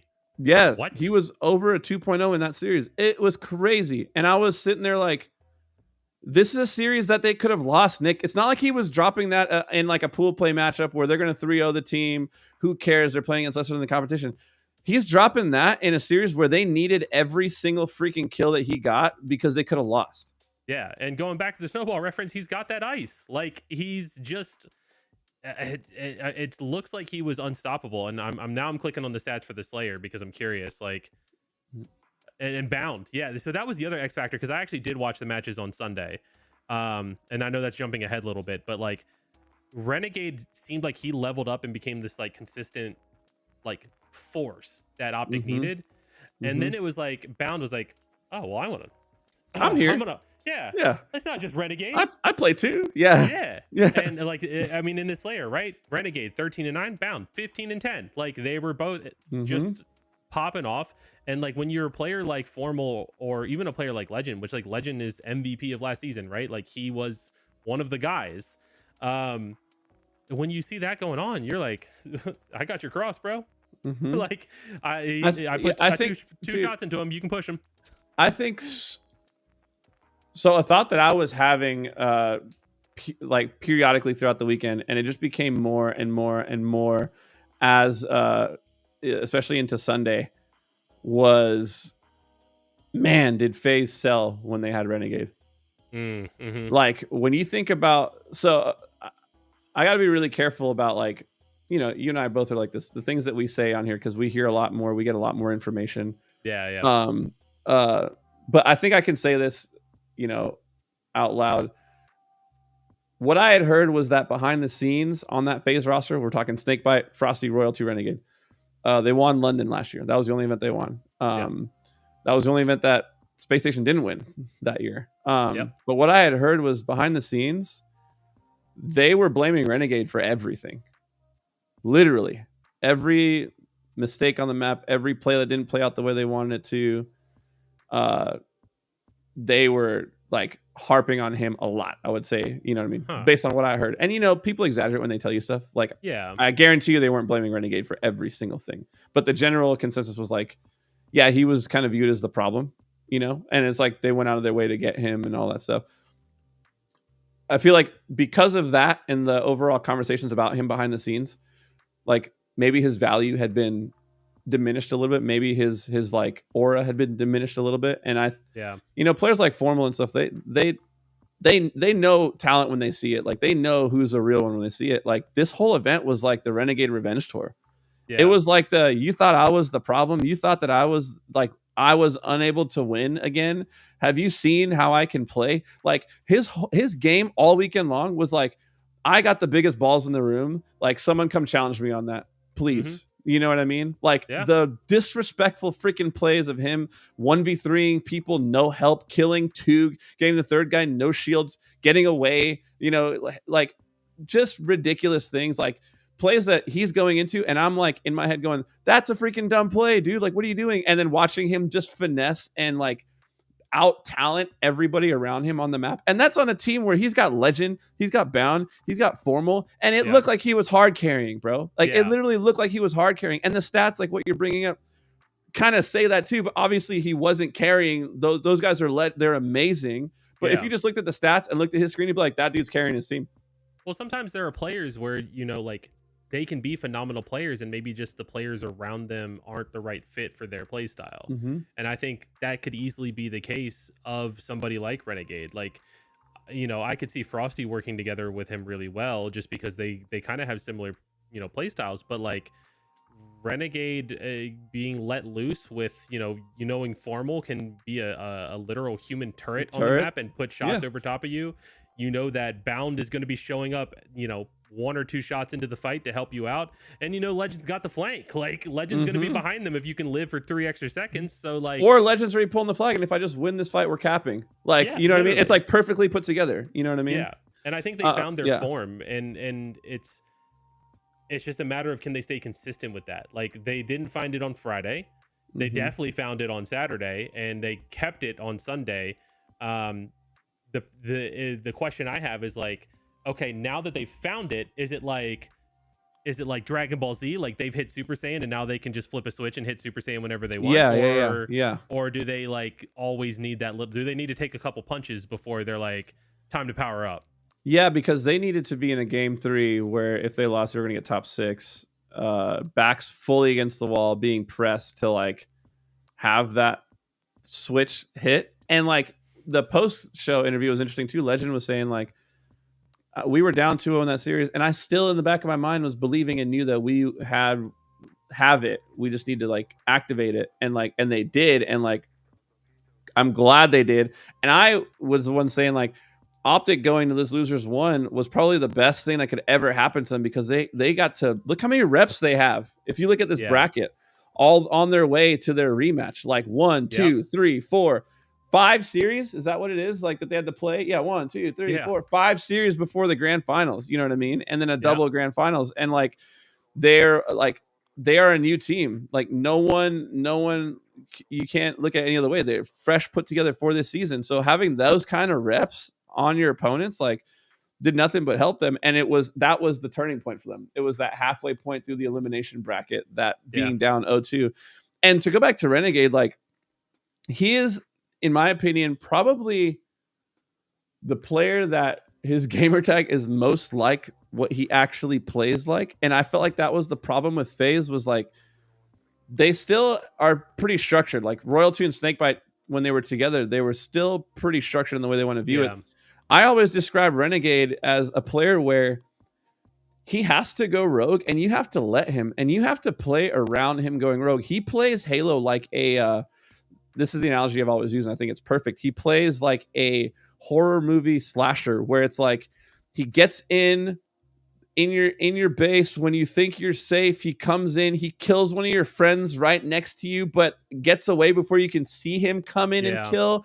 And then you turn to look for where he is. And because now you're looking, trying to find him, the rest of his team is pushed up. They're collapsing on you. You're screwed, right? Like he is so good at like sneaking out a kill in a grouped up situation by himself. Like, one of the things I noticed about him, people don't look at all the micro plays. He saves both of his nades majority of the time because he's going in and he's using them in the mix. Like, he's coming in, I'm banking a nade off the floor, immediately picking somebody, then I'm hitting the drop slide, I'm getting out of there. You're looking for me. I understand the timing. As soon as my teammates now engage, I'm going to slide back to where I was. Now that you turn back around to fight my teammates, I'm hitting you from the same angle. Like, it is perfect. Like, it is literally beautiful to watch, but it is super solo. Like, you can't have, like, Renegade's play blows up if he has a teammate try to go with him and double that play, right? Like, you can't have a Renegade on a Ryan Noob team. Yeah. But knowing Ryan, he'd figure it out. I would say, like, Ryan would figure it out. But it's like, you have to allow him to go rogue and to do these plays solo and not try to follow his play, because if you don't have the exact perfect timing that he instinctively has, you're going to get spotted, and now all of a sudden they caught him on the play. Whereas you just got to let him go. Like, I've watched Renegade slide under teams in a full setup by himself and nobody see him. Yeah. Like, I've watched him run across top mid on live fire, sit behind the little left wall. If you're going from A side to C, like, let's say the whole team is set up tower side, plat, nest, all that. I've watched him drop slide top center, hit that left wall, across from cuts, sit there for a second, watch what his teammates do. As soon as any start shooting happens, I've watched him slide from there into bottom tower without people seeing him. Like, when they have a full C setup, you know what I mean? Like, on the main stage, I'm like, dude, this guy has timing and instincts that folks do not understand. You can't teach that. It's just instinct, you know what I mean? And so he's in a perfect roster now in Optic where he's freed up to do that. It's not like FaZe where they wanted everything to be a certain kind of way, buttoned up, kind of nice and pretty. Like, Optic, the new Optic is crazy. Like, they want things to be messy. Yeah. Like, they want things to be chaotic. They want things to be mixy, right? Because they've got players that are made for those moments in those situations. And I can't say enough, how unbelievable this performance from Renegade was. And the fact that his teammates are formal, bound, and legend, and he has this insane standout performance. Like, what are you going to do, dude? What are you going to do? Insane. We saw the pieces of the puzzle come together. And for me, that really clicked in the grand finals. They looked good in the lower bracket. Grand finals I actually watched. I was over myself by then. By the next day. More than 24 hours later, Nick has finally reemerged from the room, guys. Let's go. To be fair, I was working our booth for the first half of the day. So I watched Optic versus SSG. I watched Optic versus FaZe. I watched Shopify versus FaZe. And then I didn't get to watch Optic versus Shopify in person. I was watching it as I was packing and getting ready to leave. I think Optic hit their form, and I think them hitting their form, it almost seemed like it caught Shopify off guard. Like, it looked like it was the answer. And you're going to remember, I said, 2 shows ago, we were talking about Shopify, and I said there are flaws in their gameplay that people haven't figured out how to capitalize on. Those flaws, I was watching Optic consistently capitalize on. 1000%. And that to me means, one, they put in the work. They did their research, which you obviously assume that all of these top teams are going to do. But that was, the proof is in the pudding. They put in their work, they put in their research. The form, the vision that they had for their team was clicking, and they found the solution. Shopify fought back, which props to them. They went to the very, very end, and it's hard coming in. Sometimes you can almost say coming from the winner side is a little bit of a disadvantage than coming from the lower side, because you're iced watching your future opponent go to war. Dude, that's the story of every event. That's the story of every event ever, though, dude. It's there is a cost that comes with winning out of winners, but you still want it. You still want to get to champs through winners. Yeah, but it's not like a free win though. There is a cost that comes with it. It just makes that final test a little bit harder. I actually think that it was worse for Shopify to play Optic round 1 and put Optic in losers 1 than if they would have just met in the winners finals like they probably should have if Optic would have gotten it done in pools, because they played a version of Optic that played 5 series before they played them. Yeah. Let's be honest. That's a lot of reps. That's a lot of reps that you're not getting. They were waiting, and watching through most of that. Shopify played 3 series to Optics, what, 1, 2, 3, 6? You know, they yeah, play Optic played double the series. I'm counting the Optic versus Rebellion, right? That's a series there. Optic played. Yeah. Like, Shopify played 7 maps. Optic played 3, 6, 11, 14, 18 maps to That's what I'm saying. 7. So more than double the Halo was played on that weekend by Optic. It's like exactly the practice that they needed to put it together, being pushed like that, being pressurized like that, you know, being turned into a diamond under the pressure of being in that lower bracket. And so like when Optic 4-0'd them, you know, we'll go back to FaZe in a second, but we should talk about the grand finals. This is the longest episode we've ever done already. Yeah. And I'm glad you guys are enjoying it in the chat. We could talk about this all freaking day long. But I do have to go. I'm leaving for tour, so I do have to freaking eventually end the show. No, but like when I was looking at the grand finals, it was not a shocker to me that Optic 4-0'd the first set. I mean, maybe I thought Shopify could win 1 or 2, but Royal 2 and Frosty are geniuses with this. Like, they probably, after the second game they lost, they were probably in conserve mode. Like, they were probably in like, let's get our comms going, let's get our shots going, let's get our team, you know, like, let's get other things flowing rather than just like sweating out trying to win 4 out of the next, you know, whatever, how many games in that series, 4 out of the next 5 games in this series, you know what I mean? So they were in conserve mode, and you know, they started showing signs of life in that what was it, Fortress Bomb was the last game in that series, I think, when they 4-0'd them the first series. Yeah, I think so. I can double check. It'll take me a second because whatever the last game was, I believe it was Fortress Bomb was the last game in that series. They started, like, Shopify started to show signs, and I was like, oh, okay, like, Fortress Flag. They are Fortress Flag. I was like, okay, they are still here. And then we go to series 2, and it's a completely different story from series 1, right? Mm-hmm. I mean, it being a 4-3 going to game 7, that could have gone either way. I'll let you chat about it too, because like it was like Fortress Bomb, Shopify 2-0, and then Slayer Streets, Optic 50-39, which is like a convincing big win, big blows both ways, like big haymakers. Big haymakers, in the pocket, guard down, just bombing each other.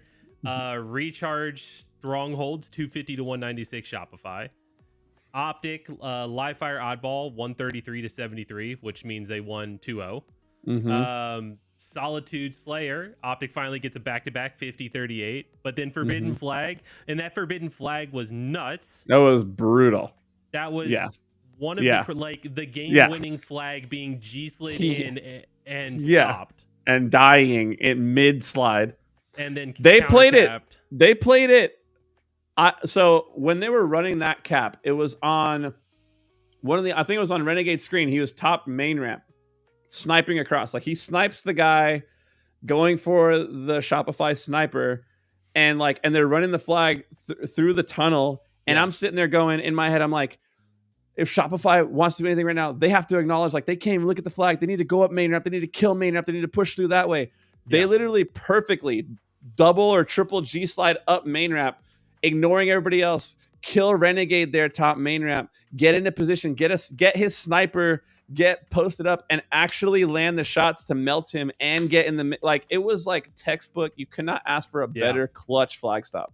That was one of the, like, most clutch plays, I think, of the entire weekend, and it was to stop yourself from losing the grand finals and live a little bit longer.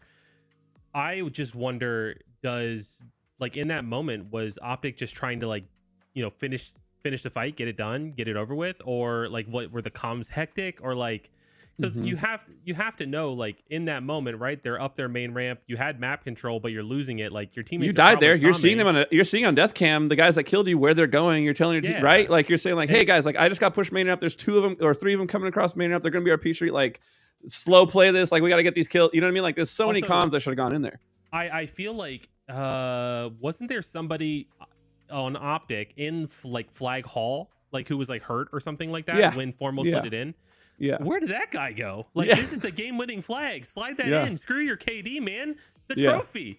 Yeah, he was he was like jumping on the box, looking over towards like the Mohawk side. I forget who it was, but yeah, I'm like, bro, all hell broke loose. Yeah, if that's us, like, I know our comms are like, everybody slide the flag in, like, it's everybody's job. On the flag. Yeah, like, if he hits a collateral snipe with a frag, like, you know what, they win. Like, they deserve it. But like, at least we did our job. Yeah. But yeah, I mean, that was an incredible stop, incredible ice from Shopify to then turn that around, win, and then Game 7 bracket reset slayer is what it came down to. And you know what? The score was close. It was 50-45. It was back and forth the whole time. I'm sad though. I'm Why are you sad sad? because it felt like Royal 2 didn't show up that game 5 or game 7. It felt like they sold in the end in general, because Yeah. Shopify was like, the game was probably within 3 kills the majority of the game. Mhm. I would also say the majority of the game, I want to say Shopify was probably the one leading. Yeah. I feel like they were leading most of the game. The moment for me, dude, where I was like, oh my God, it's over. Last shot gets camo. I think it's the last camo of the game. I think it's either at or around the 40 kill mark. Mhm. Last shot gets camo. Is playing it so good. I think he gets a pick with it. Then he rotates to bottom A. He comes in through like the Mauler door. He spots 2 players from Optic in front of him. One is in hell, it's Renegade, and one is weak, like kind of half wall area. And I remember watching this in my head and being like, oh my God, Renegade is insane. Last shot comes in through the Mangler door with camo, cleans up the first guy in like 2 or 3 shots, the guy that was weak, neither side.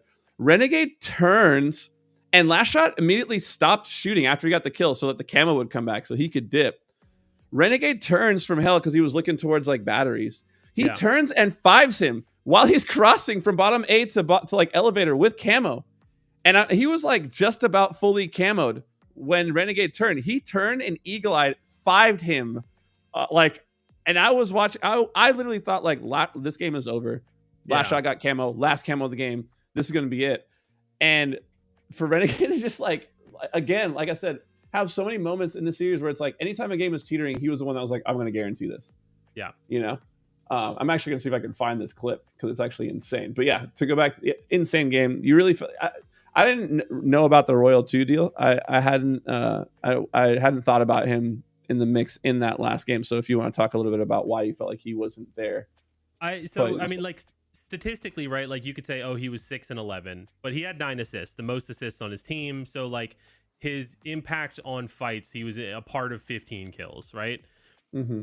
His damage was second lowest in the lobby, behind only above Frosty.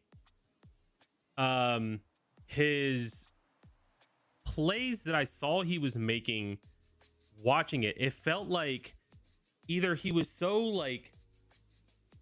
either so early on plays that like he just wasn't aware of when his team was spawning, or he was so late on fights. Like I don't know which one it was, but it just felt like his whole team would die like back silo, right? The fight would end back silo, the camera angle would change to somebody sitting top glass on Optic, and then you would just see him like strolling across a cat to top tower to go towards that fight. And it's like, no, brother, that fight's done. That fight was done 2 seconds ago. Like they're already regenning their shields. Yeah. And then he just ends up dying. And now they're, only going to be 3 alive, and they're getting collapsed on because Optic's got momentum and they're doing their thing. And like, it just felt like it wasn't the same Royal 2 that is such a like strong pillar that a team can play around.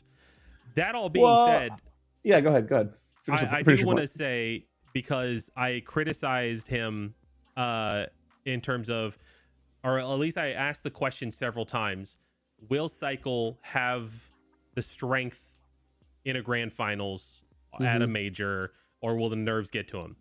Game 7 of the bracket reset, Cycle went 8-4-13 with the second most damage in the lobby. No. Say that again. Say his stats in the last game. Yeah, that's what I'm saying. In the very last game, 18, 4 18. assists. You said 8 at first. I was like, yes, no. I was like, no. He has a lot more than 8 kills. My bad. 18, 4 and 13 with 5.2k damage. The only person who outdamaged him was Formal with 5.4. Yeah, and I felt like he needed that for sure, because they did a listen-in with Shopify during those grand finals, and I was like, dang, I think the moment's actually getting to him, because in the comms, he was like screaming and like having like panic call-outs, which I've never heard him do ever. Like I've never even heard him like raise his voice. You know what I mean? Yeah. So like I was like, who's yelling in the comms? And I was like, wait a second. I was like, that's Cycle. Like he's like, he was like screaming call-outs, and it was in the grand finals. I was like, man, like that moment changes people, bro. Like that moment changes people. Yeah, but I got to give him props because I asked the 100%. question several times. Would he have the ice? Would he have the willpower? Would he let the lights get to him on that in that high pressure situation at a real event with the optic crowd going against him? And Mhm. he accepted the challenge and rose the occasion better than anyone else on his team. So Yeah. all the props in the world to him. That answered those questions. Like now I'm on board. Like that team wins an event this season at some point.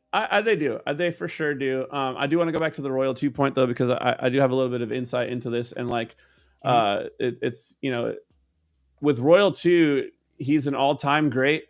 He's in the top 5, probably top 10 Halo players of all time. He has always been a huge masturbator. But you take that. You take the good with the bad on his playstyle. He baits to a fault sometimes. He baits his teammates. He's the master of all baiting in Halo. He is the best baiter you will ever see. And you take that, but sometimes there are those situations where it's like, man, like he's just kind of lost right now. But a lot of the times that bait playstyle, it's like the formal turret. Like he's laying down max damage. He's sniping and putting himself in a position where he's never going to give up the snipe because he's so far back baiting that it's like, and he's hitting his shots. Like you're not going to get to him. You got to weather the storm. Like you take the good with the bad with his playstyle, because like when it's working to the point where they were the first seed coming in this event, won like so many of the qualifiers. They obviously have a good, well put together roster, but there are those moments where it's like, man, dude, like if you just had that next gear, like if you just had it, you know what I mean? But would that throw off his whole game? I don't know. Yeah, the only reason I called it out is just because it stood out so like glaringly to me in that game 7. Like the rest of the series, he looked fine. He looked normal. Like all of them looked about what I expected. It was back and forth. You're playing a tough team. I was impressed by Cycle. Like last shot seemed like he was getting his form. Frosty is Frosty, right? Like all of it was kind of as expected. And then game 7 hit, and like there was multiple times where, I mean, I was eating dinner watching it with my wife, and I audibly said, the hell is Royal 2 doing? And then he's dead, and then they're getting, cycled and split spawned. And it's like, well, I mean, like the 4 look at kill his lead stats they game had. 7. Look at his stats game 7. He did not have That's what I'm saying. In the game 7, it was actually the Young Bucks that were like keeping them in that game, trying to will them to the championship, which to us is probably the best sign you could probably see, right? Yeah, seeing Cycle and Last Shot be top fragging for them in that game 7 for the championship only bodes well for this roster, because you're not going to see Royal 2 and Frosty have many of those situations where they're the ones that didn't play up to their expectation, to their standards, right? Like, so yeah. Also, I think this is the first event since Complexity has re-entered Halo that a former Complexity member has been Grand Finals. So just want to say, it's like I basically made Grand Finals, right? Like, I'm just saying, I think we have a championship roster if we get back all the guys that we've let go. If we you mean all the guys who've been poached? Oh, here's the play. It's a little different than I remembered in my head, but I'll show you anyways. This play right here is the game, and it's Cycle. Here, I'll share my screen for you. Okay. And then we should wrap this up, because and then we'll wrap this up. This is the last play that we'll show. This is the moment of that game 7. All right, give me 1 sec to switch. Yeah, you're good. This. Stop that screen share, and we'll share this screen. Hope you guys are enjoying the show, by the way, guys. We're the longest episode we've ever done, but we felt like there was a lot to talk about. There's a lot to dive into. Oh yeah, there is. So here we go. This is the end of the game here. This is the last camo of the game.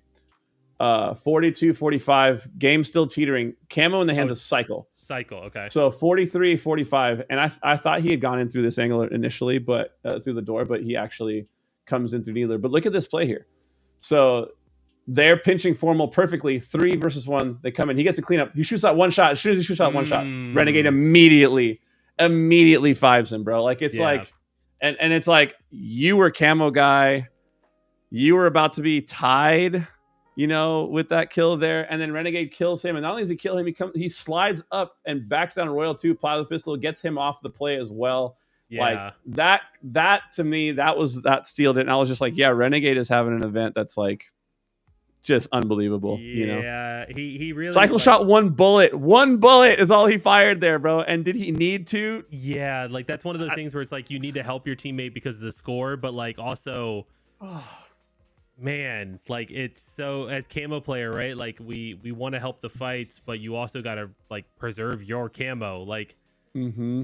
even if his teammate dies there, would it be different if he actually walked up, got that pillar between him and Renegade? But did they Mm-hmm. even know Renegade was there? Like Renegade's That's what I'm clearly saying. He coming out never, of he never, pipes. he never checks it. So like, if I go, I'm gonna try to go back, like to see this play again. So obviously, Cycles just uses Shroud to get camo again, Yeah. and look at how they're closing the gap. Right, they get that 43rd kill. Formal's the only one that's in A. They call it out, so there's a full collapse going. He's got 2 players pushing in. Yeah, dude. Oh my gosh, bro. Like, And honestly, like if you really want to break it down, Royal 2 Royal starts getting 2 starts, cross-mapped. yes, dude. Royal 2 Like- starts mapping, which we talk about all the time, bro. Like mapping costs in this game, Yeah. bro, in the wrong situation. Like why? Because I why think is he Royal not 2 ends up sliding dead. in? I think he ends up dead too. Like, how do Yeah, I go back? How do I go I back mean- tiny? There we go. Here we go. So I'm going back. I'm going to play it in slow motion. Like if Royal 2 slides in with last shot there, they 2v1 that guy, and Cycle doesn't have to worry about it. Cycle can Yeah. just worry about like what's next. Because he never checks here. Cycle never looks left here. So he never sees pipe door, which I always, you got to check that knowing they're in red. Royal 2 is mapping right here across the map, right? Last Last dies. shot dies. So you So have he, to clean so up he the has to kill. clean it up with the 1 bullet. But in that 1 bullet now, he's exposed. What happens to Royal 2? Renegade just fives this guy. Like, if I'm Cycle there also too, like, I'm not even trying to shoot Renegade there. I might just be trying to run away. We're obviously nitpicking, but this is like Yeah. such a big situation in the game. So many different ways it can go. So Royal 2 comes in now late to the fight, gets backed down by Renegade, and the rest is Mhm. history. They win the event, dude. Like, Yeah. but That's- again, I was like, Renegade Ice, bro. Renegade Ice, dude. yeah. Unbelievable plays. But yeah, we should wrap this thing up, man. I mean, we've been going for a minute. a long time. Unbelievable Uh. event. It didn't go the way we wanted to for us, but you know, it's the first event of the season. Our story's not through yet, but Why is this it's not not like working we're. for me? It's not like we're just. Yeah, what's going on? And you can't even show my name, bro. Like you don't even want to There tell we people go. who I am, bro, or what I do, or any. I of that got it. stuff. I got it. I mean, got it. like, I got it. I got it. I got it. You know, that's all good. But yeah, dude, it was a crazy event to watch as a person Yeah. who's been in the scene watching. I've been watching Halo competitively since 2005. First started attending events in 2007. I can't think of individual performances outside of Dallas Karma, Rally Blaze that even compare to this Renegade performance. And I probably think this one played clears, honestly. Like those guys weren't dropping a 2 point. Like Renegade almost had a 2.0 KD for the event.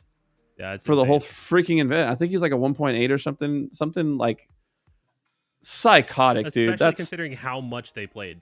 Like, yeah. there's a larger sample size to still have that high of a KDA or KD or whatever. Like, that just makes it even more impressive. Yeah. So, and again, to remind folks at home, he's doing this with 3 of the other best players in the game on his team. Like, it was a crazy showing, you know, and I hope to see more of that. I think that storyline is just going to build throughout the season, the Shopify versus Optic, but also too, dude, like we didn't talk about FaZe a lot more post pools. They had an amazing showing. They got 3rd, right? Like they played beyond their seed, right? I think they were 4th seed coming in. They placed 3rd. Do you think they still get that placement even if, like, let's say Optic got first in their pool like people thought they should have? Yeah, I think FaZe beat Space Station that event. I Well, do. They would have played Optic. That's They would've right. played The way the They bracket would have played plays out. Optic in the winter semifinals. Mm-hmm. So that would have dropped them down to what, top 8 for sure, top 6 playing. Then for it top comes 6? down to how those. Then it comes down to how the lower bracket who's dropping where. But I think like if it came down the way I'm working it in my head, like I don't have the exact bracketology, but if it came down to FaZe versus Space Station for top 3, I think FaZe would have cleared based off of this event and how they were playing, like the undefeated pools. I mean, they didn't drop a game until they lost to Optic. Yeah. In the event, you know what I mean? Like, didn't they sweep Yeah. Nemesis as well? Like, Yeah, until they played Rebellion. Yeah, they didn't drop a map. yeah, they swept Nemesis as well. Nemesis was having a crazy event. We just talked about that. Nemesis that had beaten Optic and then took Optic to game 5. FaZe swept them as well. So until FaZe played Rebellion, sorry, not Optic, Rebellion.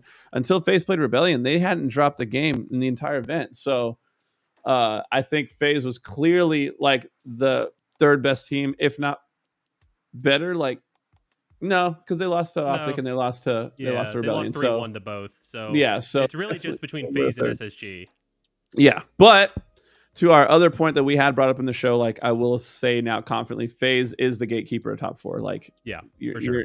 they are for sure at worst they're the 4th best team, Yeah. and I would say that top 4 is pretty solidified. I would agree. Yeah, top 4 is solidified.